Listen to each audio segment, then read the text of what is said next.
Hello everybody. Today I wanted to do a second in my series. I'm going to perhaps do 15 or 20 in this series, which is going to be looking at our secret prehistory. So things that essentially we know about, but we're not really talking about. Because if you look at our history, it goes back at most 6,000, 8,000 years ago. It's not always necessarily very reliable, even to that point. In fact, even things going on today are not necessarily reliable. You can see things in the news from yesterday that are wrong. We lie about things. I'm not going to go into that in this series, but suffice to say that we just basically you go back, you stop. 6,000 years, maybe 8,000 years, we stop. And before that, we're just guessing. Even up to 6,000 years, it's not very reliable. So I'm looking at before that. So in my first video, I went and I had a look at the start of life, the beginning of the universe, Earth, all that sort of stuff. If you want to look at that, I may post a link. You can probably follow it if you're on my channel. So today I'm going to be looking at the start of human life. I'm focusing on humans. I'm a human. I want to focus on me. All of you people watching this, I'm going to assume you're all humans. So you're going to be focusing on that too. So when did the earliest humans begin? According to Wikipedia, spontaneously erupted all over the world at once. Wow, isn't that amazing?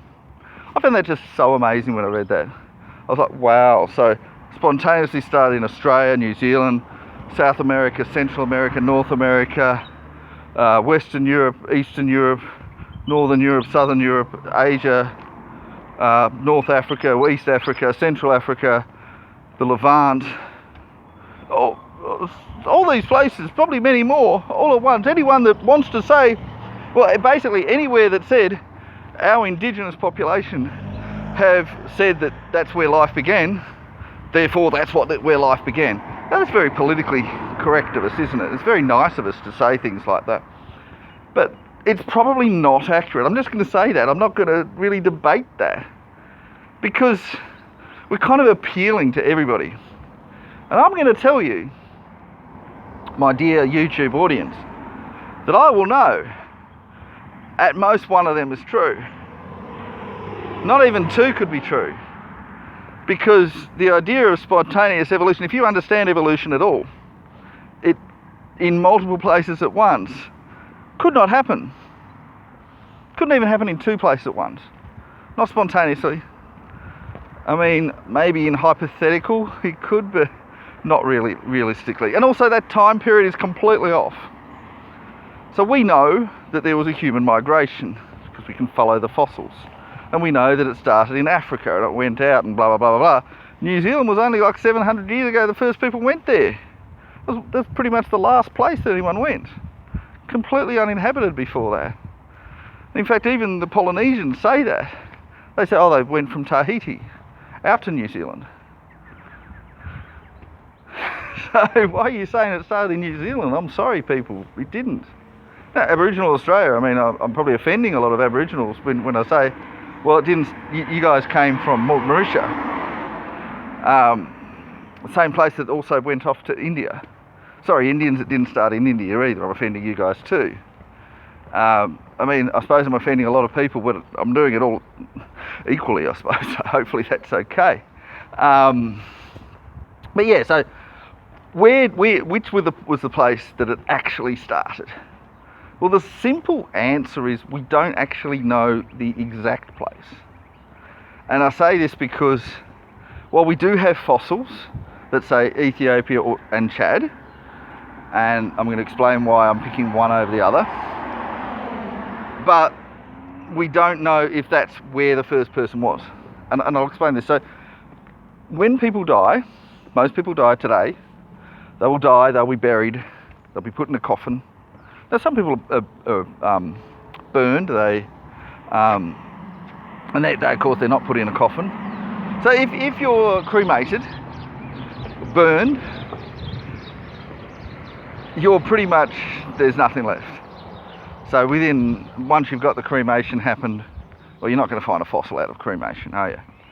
And so if you died and you were found and you were buried, put in a coffin, eventually your flesh will be eaten by whatever or disintegrate, and then your bones will eventually too, and the coffin, unless it's steel, that coffin's going to go as well. Now, there are some people who it was quite a big thing in the Middle Ages, people who were buried in steel coffins, big knights, they'd be buried in their armour. And we can see them today. That steel coffin's still there, the armour's still there, the bones are still pretty much there. But that's not fossiled. And eventually that steel would decompose, and so it would take a long time. But yeah, short of being buried in steel coffins and stuff, you're pretty much relying on fossils. Now, I'm not talking about mummies, mummification. You can last for quite a long time mummified. But actual fossilisation is really hard to do on purpose. So essentially, I would say, of the people alive today, I would predict, there's about 8 billion people, I would predict nobody who's alive today will end up dying and being turned into a fossil. Nobody. Maybe I'm wrong and there's 1 or 2. But, you know, you have to die in like a mud pit sort of thing. Or die in a cave when you're sacrificed and you're pumped up. Now, of course, that happened quite a lot with the Aztecs at different points, and when we had human sacrifice, and I presume it still exists to this day, but it's sort of illegal, very rare, but it used to be more common. And when you had human sacrifice, you'd often send somebody up to a cave, and if a bear ate them, well, so what, they're going to be human sacrificed anyway. But often the bear wouldn't eat them because they'd be filled full of poisons and stuff, and they'd just freeze to death, and then they'd turn into a fossil. So, and this gets into the bit about why we think that people lived in caves. It wasn't really that people lived in caves, it was more that people died in caves. And if you died in a cave, your chance of being fossilised were a lot higher than if you just died out in the open. Because if you let's say that you were living out in the open, and say a lion or a tiger or a panther or something came up and ripped you to shreds, they would not only eat all your flesh but eat your bones. And if they didn't eat all the bones would be scattered around. It wouldn't just all be in one neat little spot to be found a long time later. So with that in mind, we know that people didn't live in caves. So I can say that people didn't live in caves quite definitively. Firstly, by saying people live in caves today. Not many, but a few. And we know, like Osama bin Laden and Al-Qaeda lives in a cave. There's probably about 1,000 people around the world at the moment who are living in caves. That's 1,000 out of 8 billion. Those 1,000 are the most likely to be fossilised. They might not be, but they might be. Probably not Osama bin Laden because they took his body and all that, but you know, somebody else might. And particularly if the cave was flooded and all that. So if there's any chance for anyone to be fossilised who's alive today, it's probably the ones living in caves. And maybe a few other circumstances. So, you know, if we look back, like let's say we go forward 100,000 years or something, and future civilizations come back and say, oh, well, how did people live in these days, modern days now? They may well say, based on the fossil evidence, that we lived in caves, because they're the ones that are going to fossilise. So you can see where I'm going here, that just because we found a lot of bones in caves doesn't mean that people lived in caves. It means just a small portion did. And we know that people didn't live in caves because animals didn't live in caves. No monkeys, no apes, none of them lived in caves. So most likely what happened was that when we moved away from being monkeys and being apes and all that, we lived either out in the open or with some sort of shelter. Now I know you say, oh, does that mean that we had bricks and mortar and built houses? Well, probably not, at least not initially. But we may well have been doing that sort of thing for a lot longer than we suggest, because again it would have been destroyed. But just because we don't have evidence of it doesn't mean it didn't happen. So, yeah. So with all that in mind, is it possible that there were people alive, or pre-people perhaps, before we had the first fossils? It is quite possible. But where could they have been is another issue. So the earliest fossilised people, and I'm saying pre-people as in they separated from the monkeys and apes and became their own separate species that became us. I mean, this differences. This is something a little bit debatable. I'm not going to say it was 30,000 years ago because it wasn't. So we have to say, okay, we're Homo sapiens sapiens. That's like 30,000 years ago. Homo sapiens as a general group, before we became Homo sapiens sapiens, was 80,000 years ago. We're quite an old species as far as human species are concerned. They don't normally last 80,000 years. Ours has. Hominids, we go back to 200,000, maybe 300,000 years. And you might say, well, anything before that has too much hair to look like a human. But if you go back a bit further, when the first split occurred, that they were definitely certain that's definitely the 2.3 million years.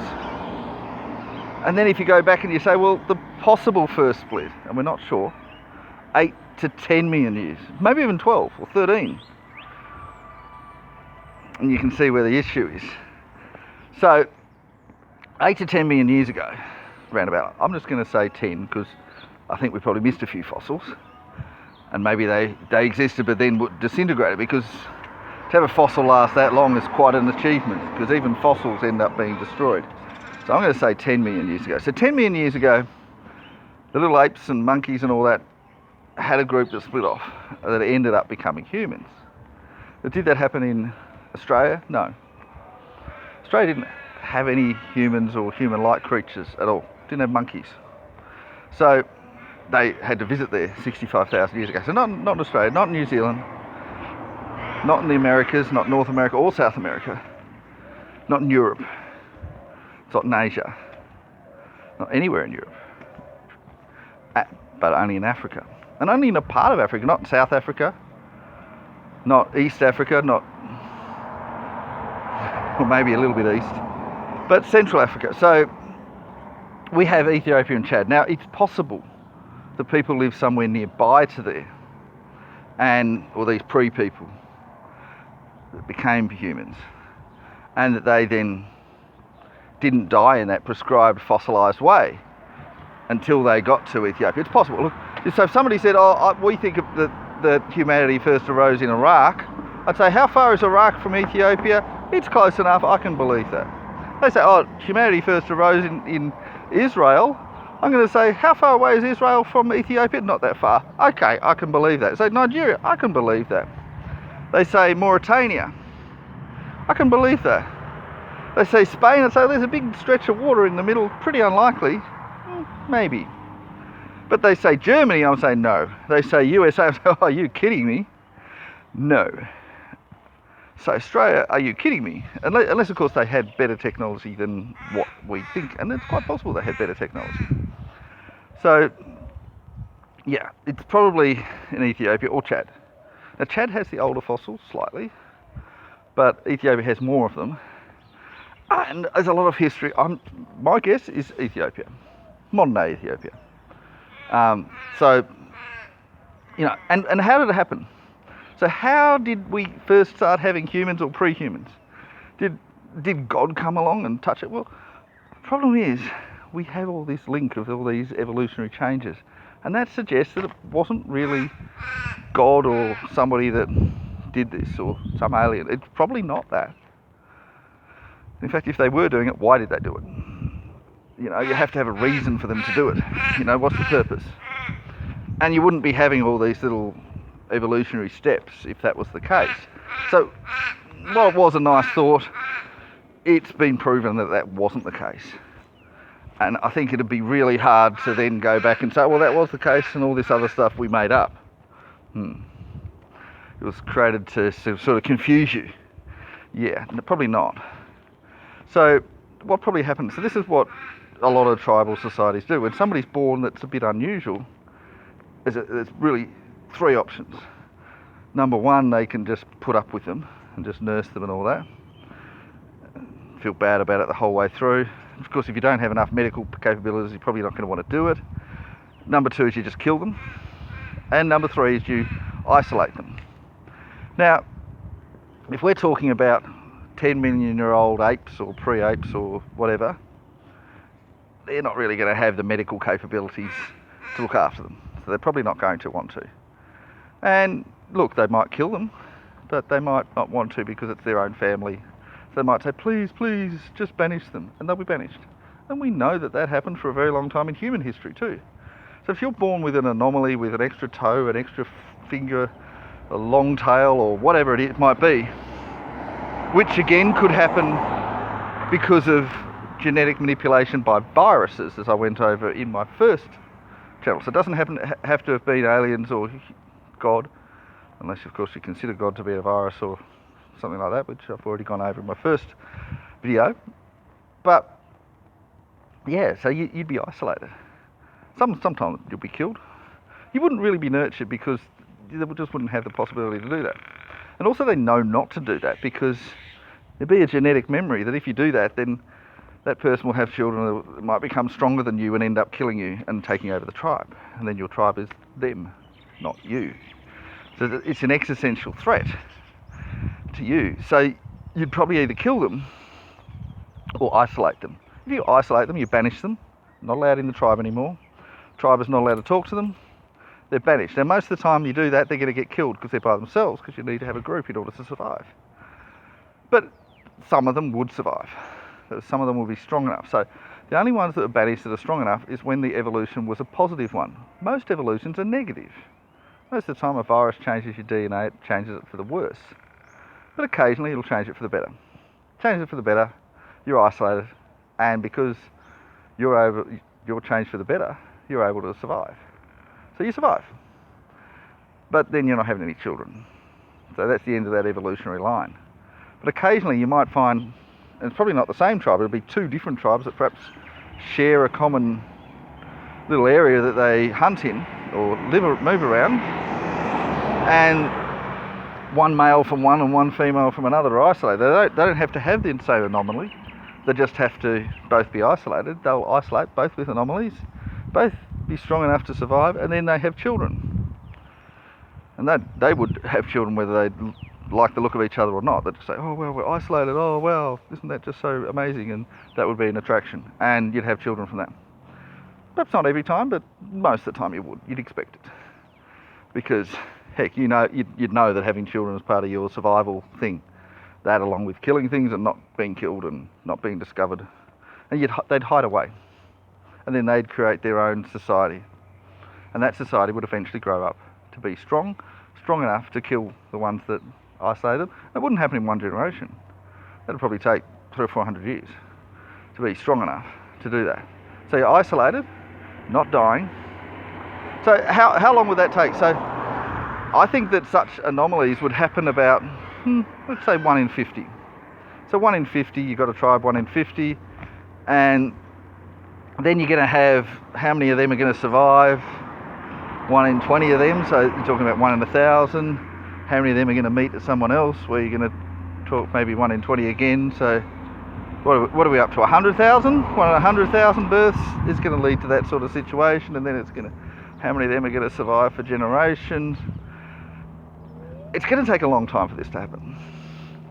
It's not going to happen in, 5 years after the first monkey and suddenly you've got the first human. No, it's not going to happen like that. It's going to happen over thousands of years, and it's not going to just happen in one go either. Because even when you have that, and you have that group come along, then they're going to then do the same thing, kick somebody out of their tribe, and that creates a new lot. Now, not everybody that's kicked out of a tribe is going to do that, of course not. Only a very small proportion, but that's how it's going to happen. And so you're talking about evolutionary steps. So evolution can happen one child to the next, but it'll be a small evolution and it'll probably be killed out. Because we don't want that. Because these are an existential threat to us. So they're either going to be killed or isolated so they'll die out by themselves. They're pretty much the only two options for us. And so it would take a very long time. And so essentially it doesn't really matter whether it was 10 million, 2.3 million, 200,000 even, or any other time. It doesn't matter when that happened. What really only matters is that it did happen. Now, it does matter to an extent because, you've got the Sumerians saying, our history is 500,000 years. So it had to have happened more than 500,000 years ago. And you also say, well, the medieval people all said, oh yeah, we've been medieval for 100,000 years. So it had to have been more than 100,000 years. Plus, well, since we finished being medieval. Yeah, so I think millions is our minimum. I don't think we're saying 6,000 years. It couldn't be 6,000 years. How many millions? I don't know. It's up for debate. But yeah, the fossil. When you have fossils, yes, it's good. But we know that we're missing lots of species. Somebody's estimated like 99% of species have never been recorded because they didn't fossilise. So yeah, we're missing a lot. But we do know generally how it happened and some idea of when it happened and where it happened. So in Ethiopia, 8 or 10 million years ago, because a virus or something changed the DNA of somebody. They were born with an anomaly and they were kicked out. We know that happened. That's really all that matters. Anyway, that's it from me. Bye-bye now.